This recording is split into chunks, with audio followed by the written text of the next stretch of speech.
3 years ago we installed our solar system, and this is the inverter right here, together with the panels we installed on the barn roof. And it's finally time for an upgrade, and they reached out and said they want to sponsor a video and send us a much better inverter and a battery system. So let's see the delivery of the boxes.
That is heavy. So by seeing the boxes, the size of them, it's definitely not going to fit here. Here we don't have enough space, and they do say 50 centimeters from any obstacles, anything.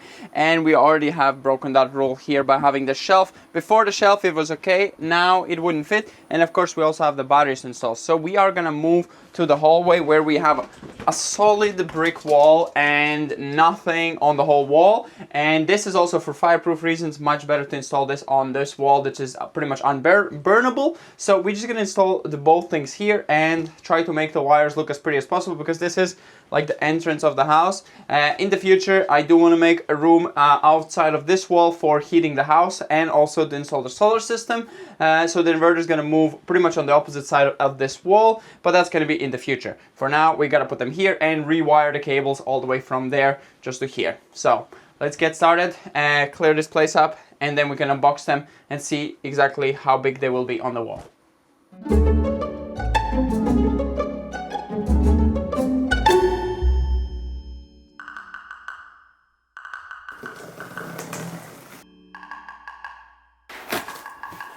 Wow, that's slightly bigger than what we have now.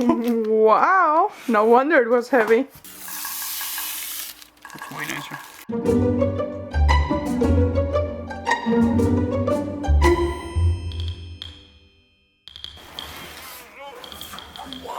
Oh my goodness. Oh my goodness.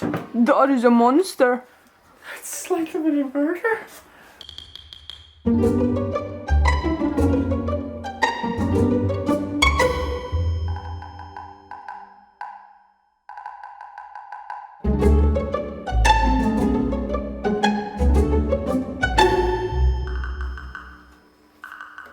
Wi-Fi? I have Wi-Fi.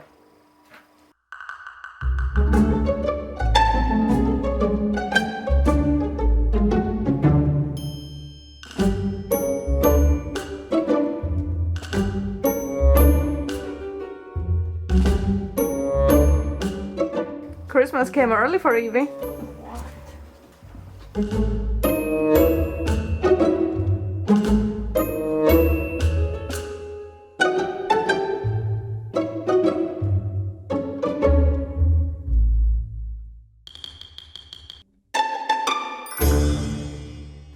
So as you saw, we cleaned this whole place up, and the wall is now clear where it's gonna go.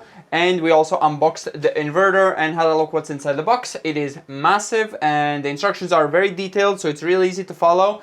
And the first thing we need to do is attach the wall mounting plate. So this one's gonna go with big stainless steel screws into the wall. We can hang the inverter, and then we can wire it all up once it's attached on the wall. No point of trying to think anything now before it's on the wall. And probably same with the battery. We can attach the battery and then wire them together. So let's get started with the inverter. Where do we want it? How high? Quite high, no? I think this is the middle, so the screen will be here. Theoretically, the battery could go below as well. So if we make it like this and make the battery below. We could make it below, right? We don't know how big the battery is. It's big.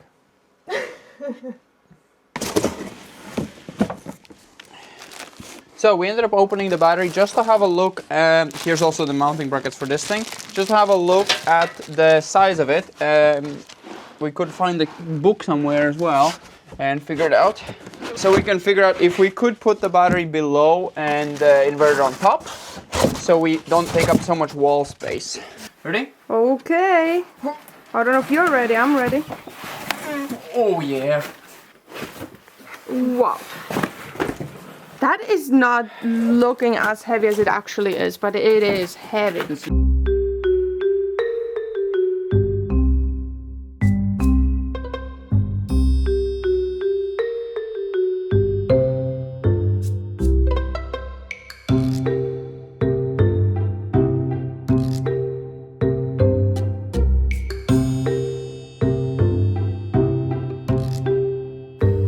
Remember, the battery is heavy. Please be careful lifting it out of the package.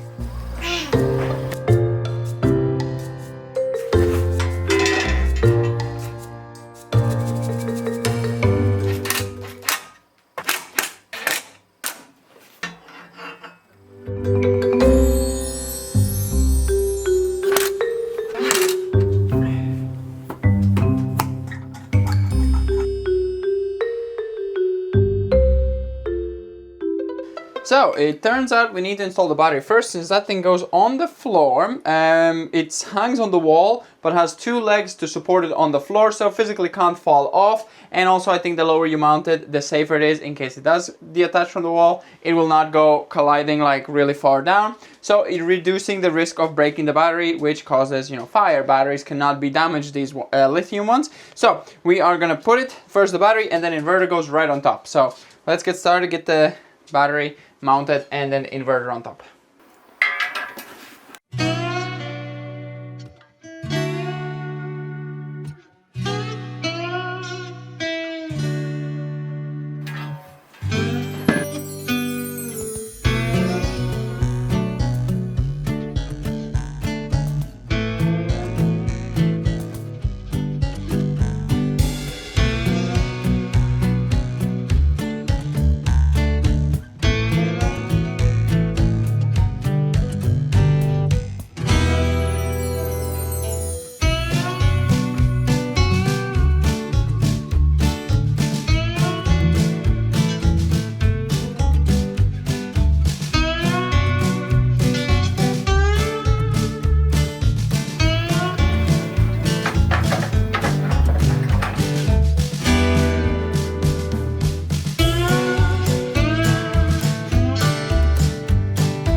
Okay, that's a big lift.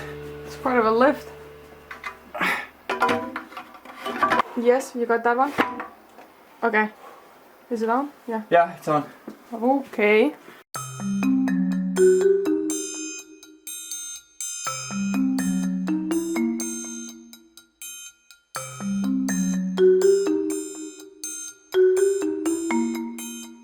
So we have done what seemed like the hardest part, which is mounting them, especially the battery, since it's so heavy. This thing is not so heavy, but it's definitely heavy, much heavier than what we have already, and a lot bulkier. As you can see, it has a huge ventilation in the back. Nothing of the ventilation touches the interior, which is much better than the old one we had. That one, the ventilation went through all the circuits and they are dusty and dirty. Versus this one just has a huge heat sink in the back, ventilates the heat sink, and everything inside is kept airtight. And it is IP65, so it's like a splash resistance and dust resistance, so that's good. It means nothing will go inside.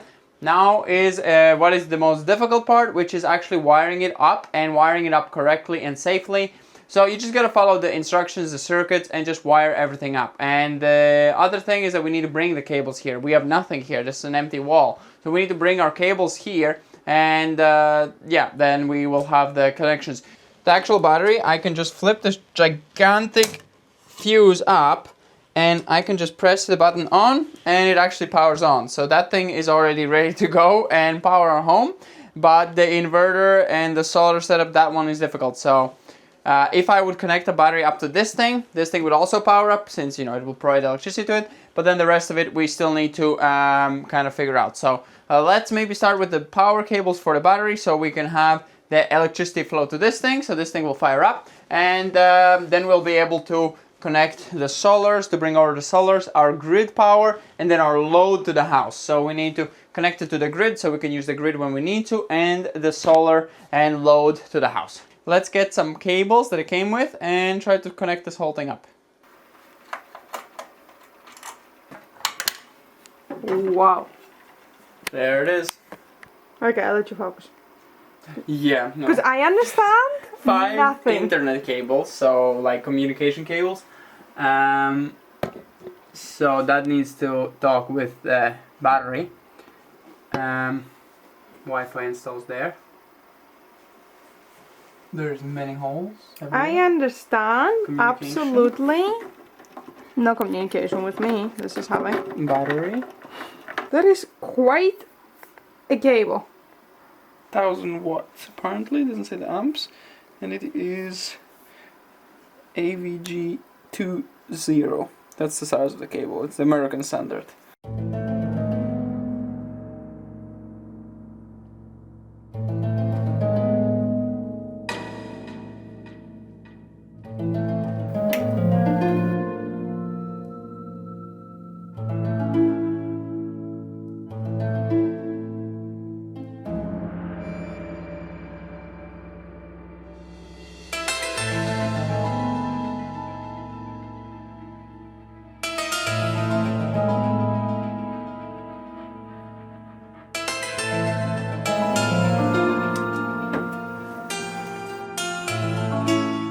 Here's the on button.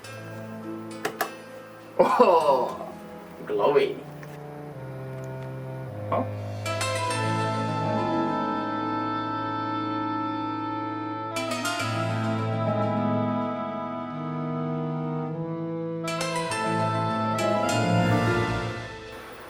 Why such a long drill piece? Because I don't have a this size, this thickness. I don't have a shorter one. And the shorter ones are too short to go through. Where am I? That's good. You were lucky. I found my way. Okay, that's one. That's one. How many do we need? I'm pretty sure one cable only fits through that. So we need 2. 3. What?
So we have the whole new inverter all wired up with the batteries. Now we just have to disconnect the old inverter and connect up the grid and the load so we can start using the new inverter instead of the old one.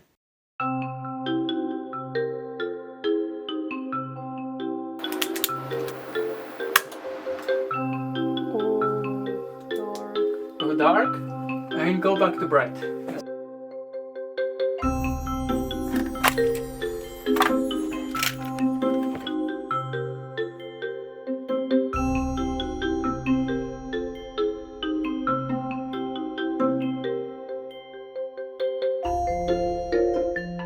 We're about to go off grid. Like no grid. Hello? Ah. Ah.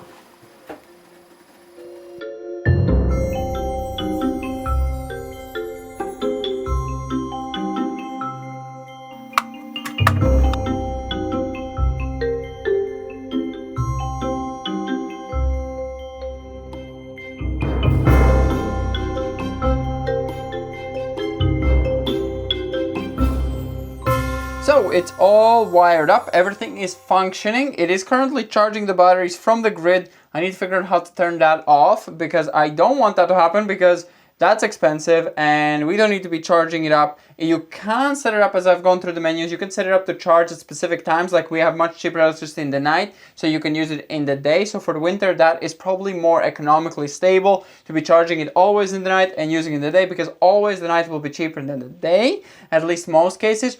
Or I hope that when I get access to the app, I've connected the Wi-Fi, in the app I can connect, do more specific things and be setting not just time when to charge it, but just like charge the battery now kind of option. In here, I'm not sure yet. I gotta go through the manual, understand everything and figure out all the settings, all the different menus. But everything's working, everything's wired up, everything is functioning. We're still missing maybe one of the sensors that needs to go on the grid. It doesn't seem to complain that it doesn't have that. It doesn't really care, but I would say the computer probably wants it, so we want to add it. So I'm gonna go study the manual till in the evening as my nighttime homework, and tomorrow we're gonna see it first time lighting up, because tomorrow I think says sunshine, lighting up, some sort of a sun coming in. We have very low sun, so we're not gonna get a lot of electricity coming in, but we can get something.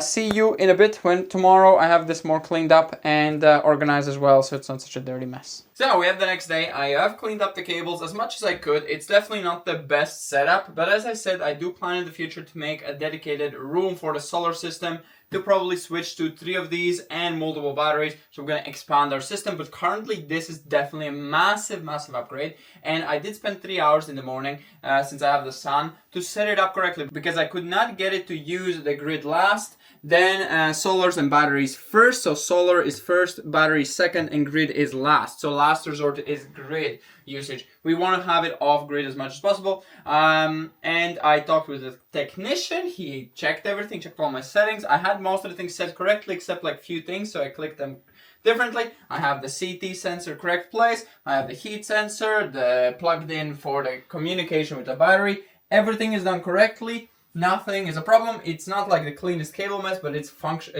not also a super big mess, but it is functional. So that's the most important. And now it is working correctly. We're going from the sun, it's going into the grid. We're using very little right now and getting very little, but we're sending 0.2 kilowatts to the house, and the rest is going to the batteries, 100 watts only in the batteries. But we are at 98% charge, so we are good for today. We have charged them up full. And then also one of my favorite options is that I can set it to charge from the grid on specific times. In Latvia, we have the contract with the electric company where we go by the grid price, so it means that the price fluctuates. So in the night, usually it's really cheap, so we can charge in the night and use it in the day. This is really useful for winter, because in winter, we don't get a lot of sun. As you see at max sun, we were getting only like, I think highest we only got up to a 1 kilowatt. So that's not the highest power, and that was only for like an hour. So another cool thing is that I have the DEI Cloud app, and this one's working really well, communicating with this thing directly with this little Wi-Fi sensor.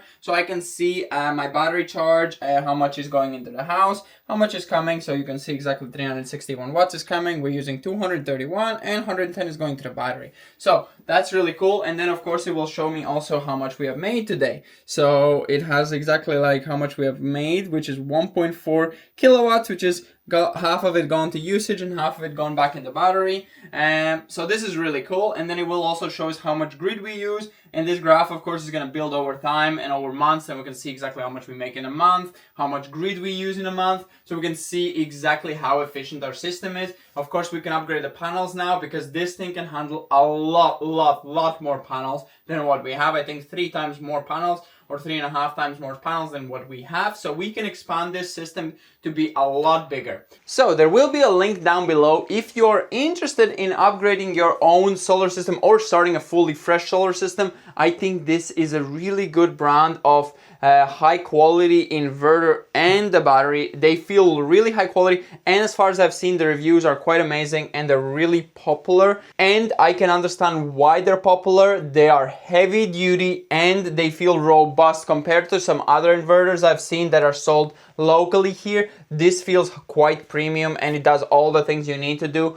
And the cost is justified since you can pretty much set yourself to have your own electrical source and really not rely on the grid, because we have this giant battery here that pretty much if the grid cuts off for a week, we will be fine to use this battery on, you know, minimal cost. Of course, this is not gonna like run your air conditionings and all kinds of things for really long, but it will be enough for us to be on basic needs. For emergency use, it is perfect, and for us, for storing our electricity that we make in the day for usage in the night, which is really useful, and it can save us, pretty much can save our bill to be zero, as we did already in summer with our old inverter. So I'm pretty sure this is going to be a humongous upgrade where we're going to go, instead of like 2 months of saving power, we are going to go probably all 6 months of the big solar power usage is going to be pretty much stored in the battery, and we can like use it every night, so we don't really get a bill for electricity. In about a month's time, we're gonna make a second video on updating how good it's been performing and what has been the results even in this December, which is like the least solar month, how much electricity have we made in a month and all that, and how much did it actually save off our bill. But I hope you enjoyed this video, and we're gonna see you in the next one. Yeah, bye-bye. This is a huge upgrade.